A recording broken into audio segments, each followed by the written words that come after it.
All right, so welcome back to the Garage Woodcarver. So I'm Matt Phillipson, and I'm going to be showing you some tips and tricks on wood carving. And it's been a while since I've done some carving, so I'm going to be getting back into it with you guys. Hopefully you're starting out in carving and you're getting as interested in it as I was when I first started. And you know, it's an amazing thing. You can always get better at it. And it's something about just taking a piece of wood and making a beautiful carving out of it is really fulfilling. So anyhow, last episode we talked about basically the different types of tools, right? The different types of wood carving tools, and I probably, kind of overloaded you with all the information about how, the width and size and shape and all that stuff. But for right now, basically we just need a few tools to get started. And I give a shout out to my old boss Ian Agrell, who basically taught me everything I know about wood carving. And he wrote an article, it must have been in the 90s, that basically about how to select wood carving tools. And so that's what I'm going to go with from there. I don't have all the exact sizes that he recommended, but it's pretty close. And as we'll see, when it comes to wood carving tools, we don't have to be exact. We make the pattern fit to our chisels, and we go from there. So right off the bat, we have our bench, and as you can see, this is as the Garage Woodcarver. This is my bench right here. So nothing fancy. This is dimension lumber. There's a couple of 2x12s for my top, and I've got a woodworking vise here, but that's more for general hand tool woodworking. Basically, what I have is a good solid flat surface.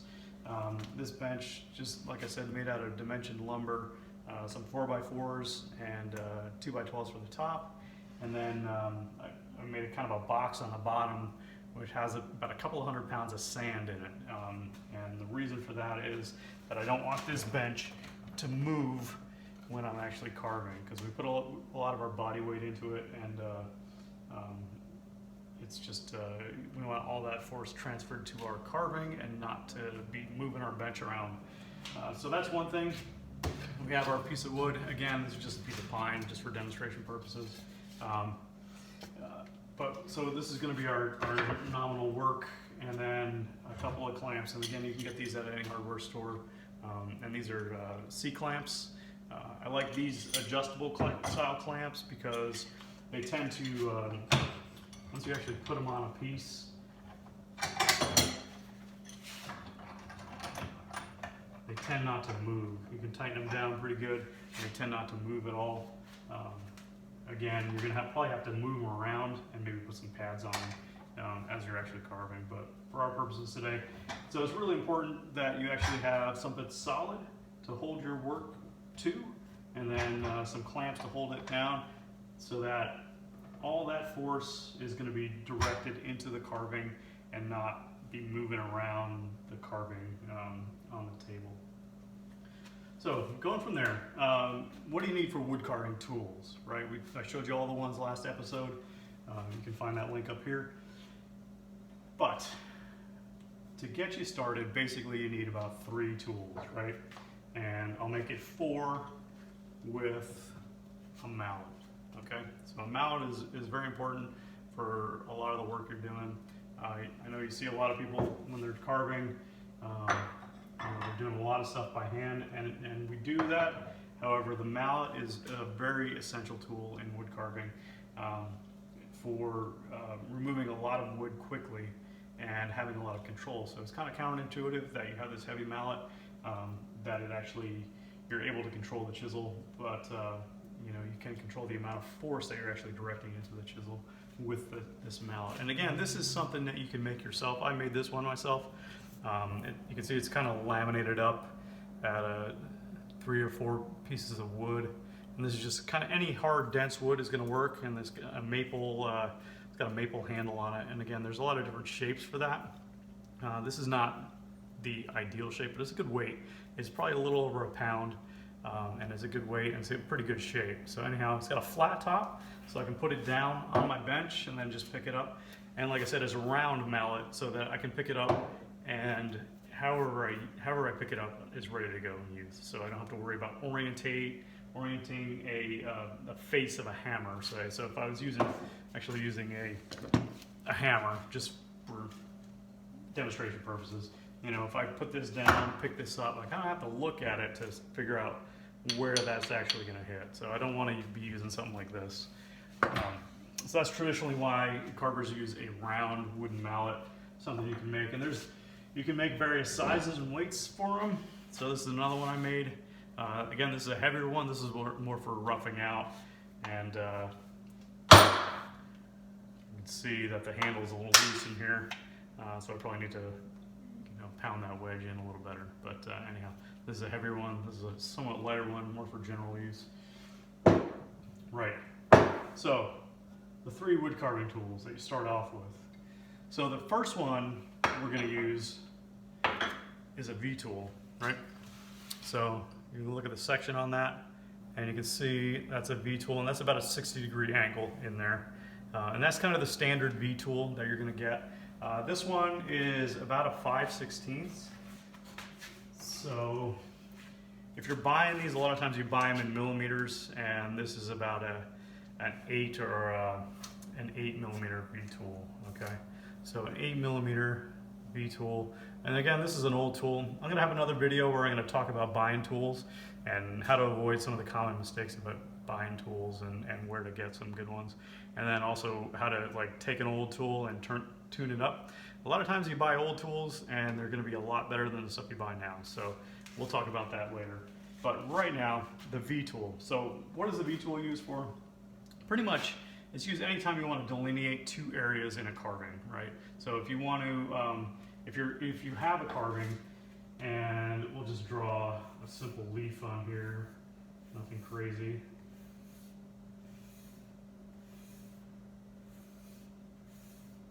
All right. So for relief carving, if you have this leaf, I'll just show you. It's not anything great. I'm not an awesome artist. But there you go, there's a leaf, right? It's going to have kind of a central vein to it. Not a lot of lobes or anything delineating it, but it's got a little bit of flow to it.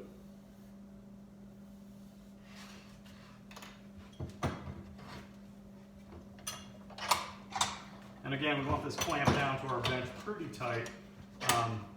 So a relief carving simply means that this is going to be the background itself. So this is a piece I did for the front of my toolbox. So anyhow, you're going to take down the background, which is all this area here, that's separate from the actual carved area to a certain level, right? So anytime you're going to do that, you're going to be delineating that area with a V-tool in order to take that background down. And what that does is that protects the actual carved area, and allows you to be able to carve pretty rapidly without worrying about blowing out a piece that you want to save for the carving. Okay, so essentially what you're going to be using a V-tool for, and this is why V-tooling, when you're using the V-tool, almost all the time you're going to be using a mallet, right? So again, this is something that is essential. This is why it's one of the top 3 tools that you're going to have. So what I'm going to do is I'm going to just come in and just kind of follow that outline.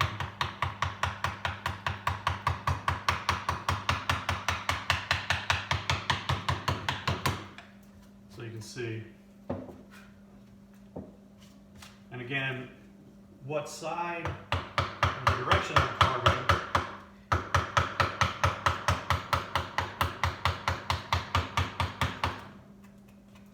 is going to be based on the grain direction. So I'll just show you,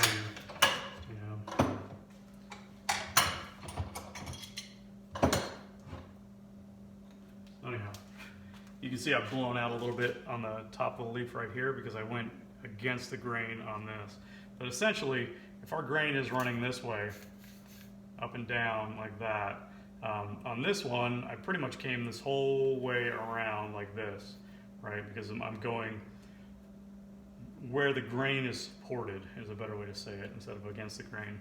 So the actual grain of the wood is supported this entire time if I'm going this way.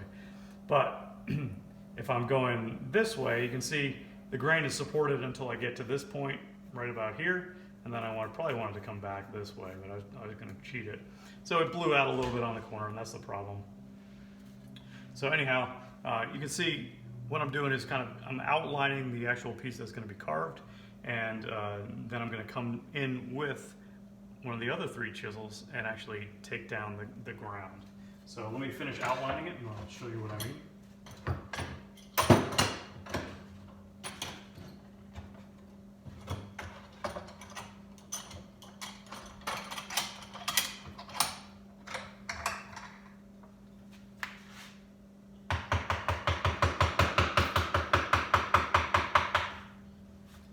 And I don't really care if the grain splits out away from the actual carved area, because all that's going to be relieved anyhow when it actually comes to the carving. So, very rough.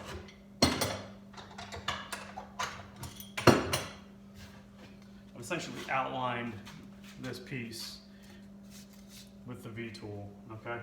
So now, if this was going to be an actual carving, what I would do is determine the amount of relief that I was actually going to carve this piece for, and I would come in.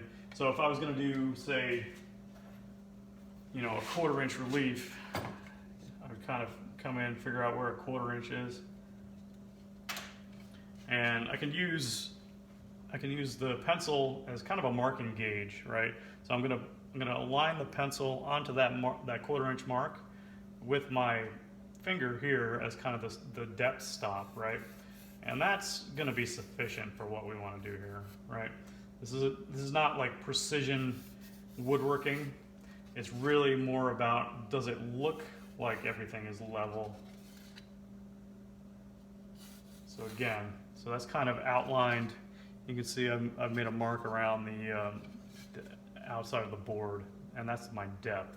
So that's about a 1/4 inch. And just to show you, we're going to come with this. Now this, so that first tool was the V-tool, and that was about a 8mm or 5/16 V-tool. And then the next one I'm going to come in with is about a number 9 or a 10. All right, it's a very U-shaped chisel, and it's about, it's over a 1/2 inch. This one measures out at about 16mm.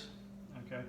Again, the sizing isn't super important, right? The sizing, the width of it doesn't matter that much. As long as you have the general size, you can get the results you want from very similar chisels. So we don't have to be a slave to the sizing. So anyhow, what I'm going to do, and where this chisel comes in handy, is actually roughing out the ground and a lot of other areas. So the ground I'm just talking about is that relieved area. And so most of the time you're going to be coming across the grain.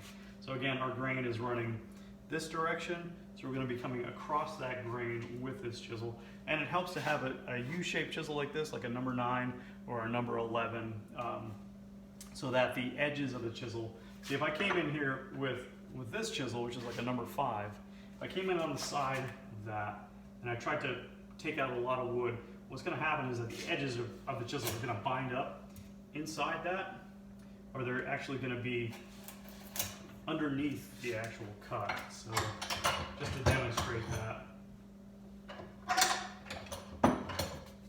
if I'm trying to remove a lot of wood, I'm limited by the sweep of the chisel. So this, realistically, if I want to control the cut, it has to be, the edges of the chisel have to be outside of the wood that's actually being cut. Otherwise it's going to split out. It's just going to act as a wedge and split that wood out, kind of in an uncontrolled manner, which is not going to be useful for our carving. So that's why we have, a chisel like this, which has relatively high sides on it.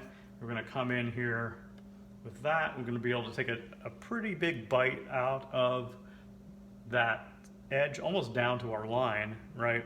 And still be able to control that without it splitting out uncontrollably. So that's the theory. Let's put it into action.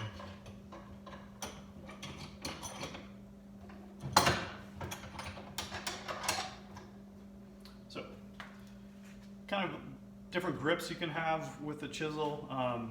There's kind of like the, I don't know, baseball grip, which is good, but a lot of times you'll find that you'll have more control if you kind of take your thumb and hook it over, and kind of creates a little bit of tension in your way you hold the chisel, and gives you more control over the angle itself. Okay, so anyhow, just gonna come around. So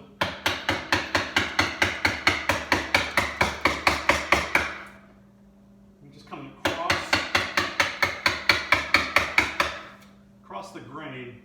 And you can see how it's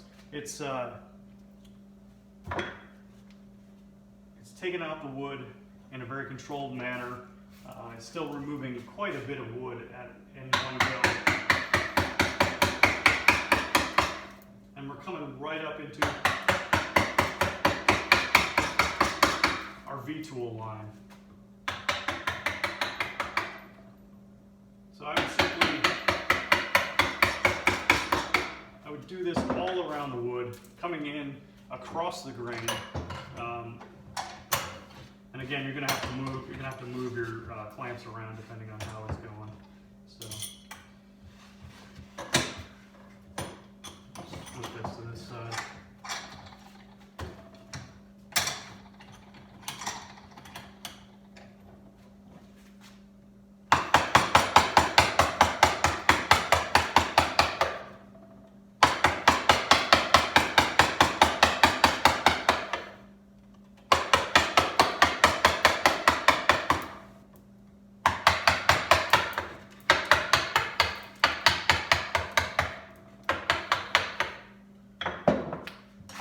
So this is something that you could do with a router, of course.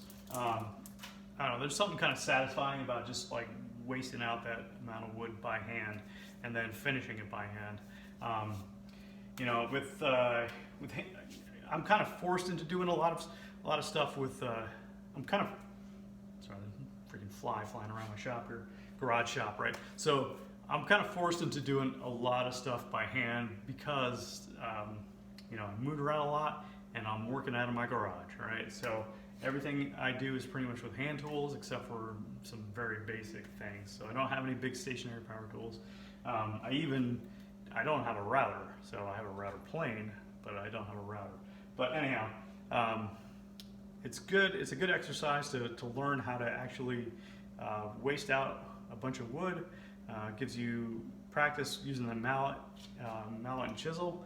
And it kind of shows you the value of having one of these kind of number 9, number 11 U-shaped chisels. Okay, so that's that. Let me finish up around here.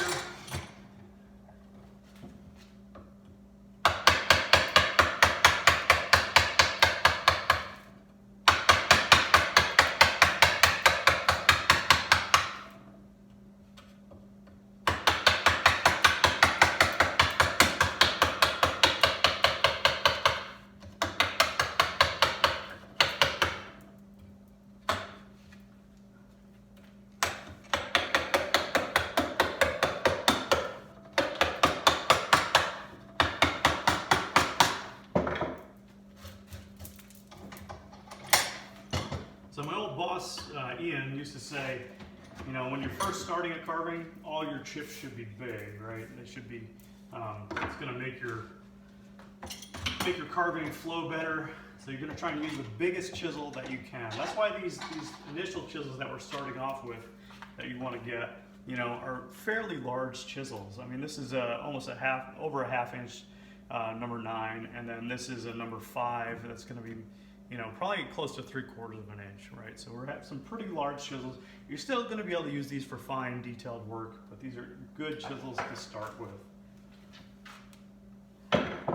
Just a clamp on here. And again, you can see, you know, when I'm doing this, I'm putting a lot of force into this wood with this mallet and this chisel.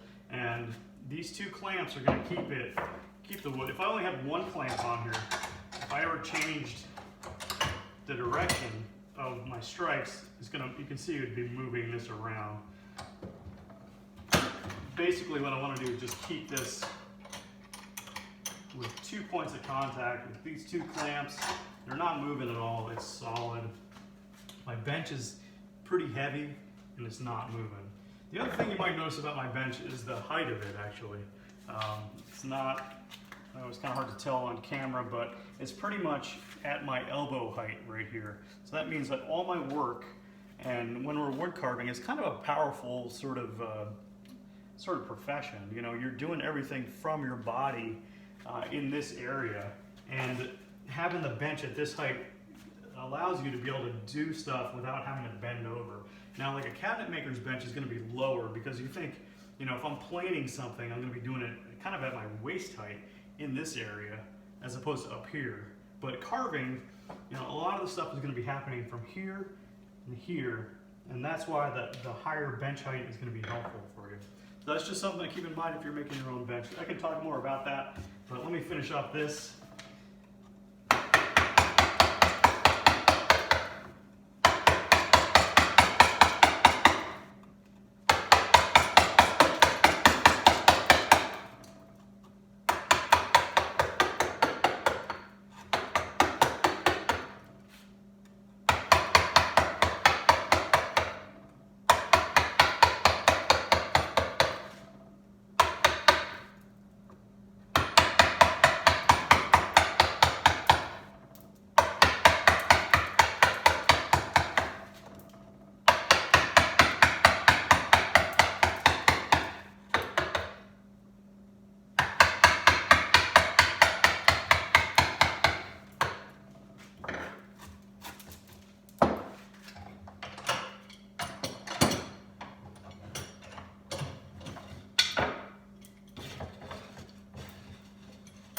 So again, you're going to have to move your clamps around depending on where you're actually carving on it, but that's just the nature of it. I'm just going to move, double these up right here. And we're just working on this last piece right here.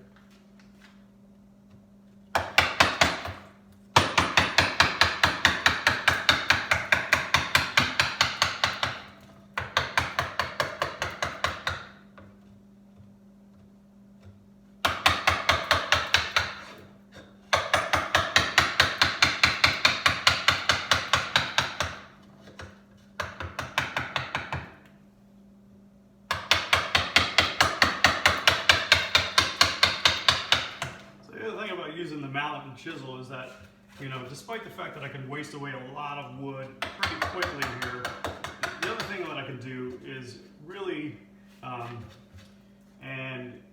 just have a lot more control too. So you can see as I'm coming in towards this clamp, I don't want to actually like really whack it and get overshoot and hit the clamp, because that's going to make me have to sharpen this chisel a lot. So basically what I'm going to do is just tap it.